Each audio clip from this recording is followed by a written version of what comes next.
Hello, hope you're doing well today. I have no real plan with this video, not sorted anything in advance, but I felt the urge to film it, so we're just going to sit down and do it. I've not got my microphone, so I really hope the sound is okay. I'm just popping in while editing to say I was getting over a cold and I'd had quite a rough spell of health just before I'd filmed this video, so I am a little bit sniffly and I'm slurring my words a bit more than usual, so I hope you can overlook that.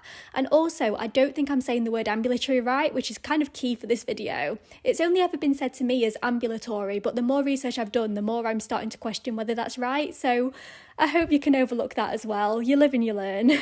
Today I wanted to talk a little bit about being an ambulatory wheelchair user, what that means, what that looks like, and why it's so important that people are aware of this term and how it applies to individuals. Now, the way we think about disability in the UK in the past has been very sort of binary. We see a disabled person as one thing and we see a non-disabled person as another thing, and there's often no real middle ground or grey area when it comes to that. Because of these rigid stereotypes, people generally assume that a disabled person looks like somebody in a wheelchair, and they assume that somebody in a wheelchair is somebody who uses a wheelchair all the time, when in reality this actually isn't the case for the majority of wheelchair users. The fact of the matter is that wheelchairs are just one type of one mobility aid, and mobility aids exist to help people to adapt their day-to-day life to make it more accessible for them. And because of that, it follows that not everybody who uses a wheelchair uses one all the time. They use it as an aid, and what that looks like in practice means very different things for very different people. And that's where the term ambulatory wheelchair user comes from. It means somebody who uses a wheelchair sometimes, but not all of the time. If you've seen any of my videos or my vlogs before, you might know that I'm an ambulatory wheelchair user. Sometimes I use that term to describe it, sometimes for ease I say I'm a part-time wheelchair user. A term that's starting to be used more and more now is something called a dynamic disability, which means, in a nutshell, it means that somebody's disability affects them differently on different days, so they have some better days and some not so good days. So the way that individuals use mobility aids can vary between different people, and yet as a society we really don't seem to have grasped that idea yet, and that doesn't really surprise me in the context of the non-disabled public. So in the past I have come up against a lot of stigma, a lot of judgment, a lot of hostility, because sometimes I use a wheelchair and sometimes I don't. So for example, I'll be in my wheelchair out and about and perhaps I'll stand up or I'll walk a bit or I'll transfer into a seat, and for some reason that really still seems to baffle people. They can't comprehend the fact that I'm in a wheelchair and yet my legs seem to work. Now I imagine that's a shared experience for a lot of disabled people, especially people with chronic illnesses like mine, and it may be that you're watching this and you can relate to that yourself. It's something that sadly we just have to not accept, but it's something that we just have to work with in day-to-day life. You can often feel powerless about how to change that. But the thing that has really caught me by surprise, and the thing that's prompted me to film this video today, is that sometimes that level of prejudice can actually come from other disabled people. I've been wanting to talk about this topic for a while now, but I think there was a chain of events that's led me to do this now. It started with the news that Strictly is hoping to hire a wheelchair user as one of their celebrities for this year's competition. And there has been a lot of pushback from the general public about that, people thinking that a wheelchair user can't dance or that it's going to ruin the show or all kinds of silly things like that. Now, one of my very good friends is called Kate Stanforth. She is an amazing disabled dancer and also a dance teacher. She runs an inclusive dance academy, and she had the opportunity, in response to this news, to go and do a performance on the TV show The Last Leg, which was a really epic experience, I imagine, for her. I'm talking about it as if it was me, although it was really epic for me to watch it as well. It was so validating. And she performed as a wheelchair user with her dance partner, and Kate is in a very similar situation to me, so she also has a chronic illness.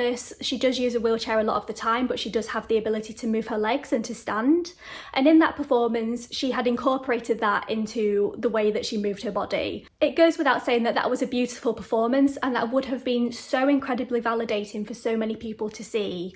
And yet online, there seems to be pushback from other disabled people about it, because she moved her legs. That's what it boils down to. They couldn't understand that she moved her legs. Even though it didn't happen to me, it was horrible to read some of the comments that people made.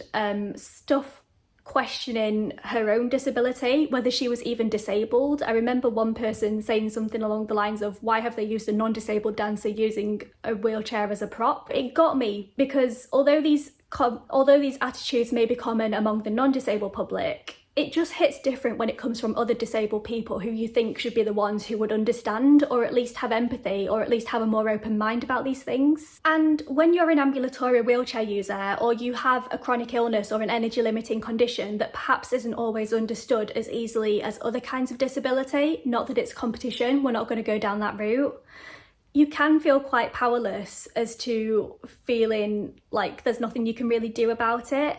But it is something that I've written about before. It's something that I share on social media, and I try and normalise the fact that some days I don't use mobility aids and other days I do. So I wanted to film this video to share a little bit about my own personal experiences of being an ambulatory wheelchair user and how using a wheelchair in this way enhances my life as somebody with a chronic illness. Now, I'm not going to go too much into the backstory of how I started using mobility aids because I have a whole other video about that, sharing my story and answering people's questions, so that will be linked below. But in a nutshell, I've been using a wheelchair for a good few years now. I started off using a manual chair, and these days I use a power chair. Now, to talk about this, I think you do need to have a little bit of prior knowledge of my chronic illness, and that's a condition called ME. ME stands for myalgic encephalomyelitis, and it's a chronic illness that affects multiple systems in the body. It's a neurological condition, but the main symptoms are things like fatigue that doesn't go away with rest, chronic pain, noise and light sensitivity, cognitive difficulties, and it's basically a really difficult condition to manage. One of the only things you can do is pacing to try and stop yourself getting to a point where you're too ill to recover. But one of the things that differentiates ME from other conditions is something called post-exertional malaise. And post-exertional malaise happens when you do an activity at one point in time, but you go over your energy envelope for that day, and then the impact or the onslaught of that hits you at a later point in time. So sometimes you'll do something and 24 hours later is when the symptom exacerbation will hit you. Sometimes it's longer. For me, these days, it seems to be 48 to 72 hours after, which is really, really strange. But the point is that if you do something at one point in time and you go over what you should, you end up extra unwell as a result. And post-exertional malaise is such a horrible thing. I would not wish it on anybody. It is absolutely vile. It's hard to describe what it even feels like because it's not just being extra tired and fatigued. It genuinely feels like someone has poisoned you. It's like someone has injected poison into the soles of your feet, and it just fully just sweeps up your body and it engulfs you, and it's just grim. It's I can't describe how grim it is, and you do want to avoid it at all costs. But the fact of the matter is that living in the world that we do, it simply isn't possible to always pace yourself as well as you should. And the thing I had started to think quite early on in my chronic illness journey was that if I wanted to have any kind of independent life or go after anything that I really wanted, I would have to try and boom and bust my way through life. I just accepted that there would probably be times where I would have to overexert myself and deal with the consequences. And I just kind of accepted that that was what I would have to do. And before we go any further, I cannot emphasise enough that that is absolutely not the case. There may be times where it's necessary to overexert yourself, but it is absolutely not necessary to do that routinely just to have a decent quality of life. So exertion means different things for different people, but the easiest example here when you're thinking about a wheelchair is the impact of physical exertion. So my ability to stand up and to walk became quite limited. I could only usually stand up or walk for a couple of minutes at a time, and even that would lead to post-exertional malaise. But in the past, because wheelchairs are presented as a certain kind of challenge, they're often portrayed as a tragedy or a last resort or something that should be absolutely avoided unless you have no choice but to use one all of the time. That's that very binary way of thinking again. So it didn't occur to me for quite a while that using a wheelchair might even be an option for me. But when I did eventually start using a wheelchair, I found that just having that reduction in the amount of time that I had to stand up or to walk, especially on the worst days, that made such a difference in reducing the post-exertional malaise I was experiencing. And it took so much of that additional pressure off my body, and it gave me more space to breathe and to exist. Before I became a wheelchair user, I was spending a lot of time in my house because I didn't feel well enough to go out, or I didn't feel well enough to handle the post-exertional malaise.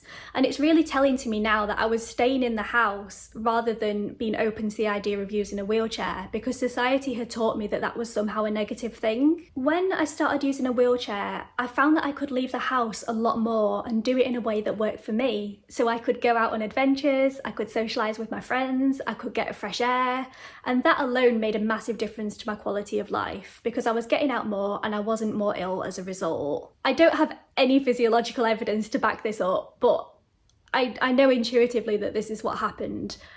I think that using a wheelchair in this way and learning to manage my condition better and reducing that post-exertional malaise, it did take a lot of additional strain off my body. And I really got the sense that my body was able to better regulate itself because my energy levels weren't depleted so often and so harshly. I did find that day to day, I began to feel a lot more okay. My health was a lot more stable. It felt like my body was able to maintain homeostasis a lot more. And I do attribute a massive portion of that to starting to use a wheelchair. And again, this is where Ambulatory Wheelchair User comes in, because I wasn't using a wheelchair every minute of every day. I was using it as a tool or an aid to enhance my life and to find ways of doing things that work for me. So what that boils down to is that when you're an ambulatory wheelchair user, there are a lot of decisions that go into when and how you use a wheelchair. Obviously, the most important thing is your preferences and what works best for you.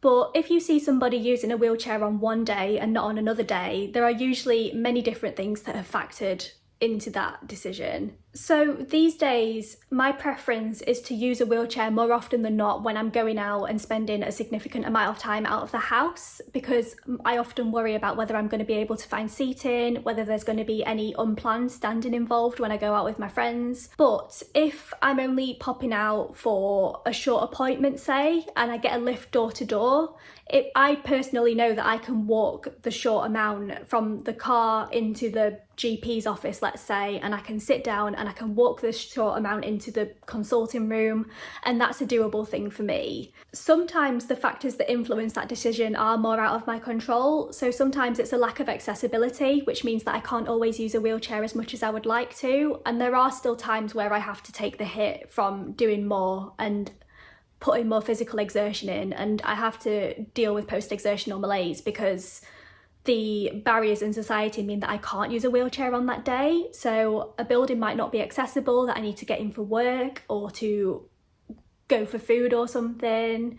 It might be that I can't get a wheelchair accessible taxi. It might be that I need to get on a bus, but I can't guarantee that the wheelchair space isn't going to be taken, and the buses are only every hour, so you don't know if you're going to get there on time. So being an ambulatory wheelchair user, yes, a lot of it is down to choice and it's about condition management, but sometimes when you're living independently in an inaccessible world, you do have to be flexible with when and how you use a wheelchair. But in the same breath, there are privileges that come with being an ambulatory wheelchair user, like what I've just said. Like the fact that I even have an element of choice over it is more than other people have. So people who don't have the ability to walk or stand at all don't have that same level of choice, and they often have to deal with the barriers of an inaccessible society, and they don't have the same level of autonomy over finding a workaround as people in my situation might do. So although there is a lot of prejudice and a lot of stereotypes, there are certain privileges that come with having a dynamic disability too, and I do think it's important to acknowledge that. So I think what I would like to see is more, I hate saying more awareness because it's such an empty term. I think I'd like to see more empathy towards ambulatory wheelchair users. I'd like to see an increased understanding of how and why people in situations like mine use mobility aids in this way. I would obviously love that to happen in the general public so that people stop giving me dirty looks when I stand up, or they can't automatically see what my impairment is. But I would also really love to see that same level of understanding in the disability community and among people who have different kinds of disabilities. So being an ambulatory wheelchair user might not be something that they can relate to, but I'd hate to think that they were using that as a reason to judge somebody else for how they were doing things. And I just think, like, the disability community is awesome in so many ways, but I do just resent the fact that there is that level of competitiveness or righteousness sometimes. So I'd love to see that broken down, and I really hope we're going to start seeing moves towards that in days/weeks/years to come.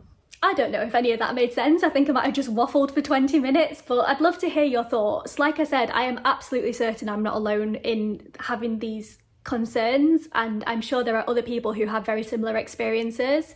I'd love to hear about your thoughts in the comments below if you're comfortable sharing them. And yeah, here's to normalising user mobility aids in different ways. I speak a lot about user mobility aids on this YouTube channel and also on my blog. I will leave a few blog posts linked below. One of my most read blog posts of all time is called "Using a Wheelchair Has Helped Me to Walk," and it is slightly controversial, I think, but it is something that a lot of people can relate to, so I'll leave that link below as well as some other stuff. But yeah, thank you so much for watching. Thank you for being here on this little waffle. I hope today's as kind as possible to you. You can subscribe if you want, and I'll see you next time.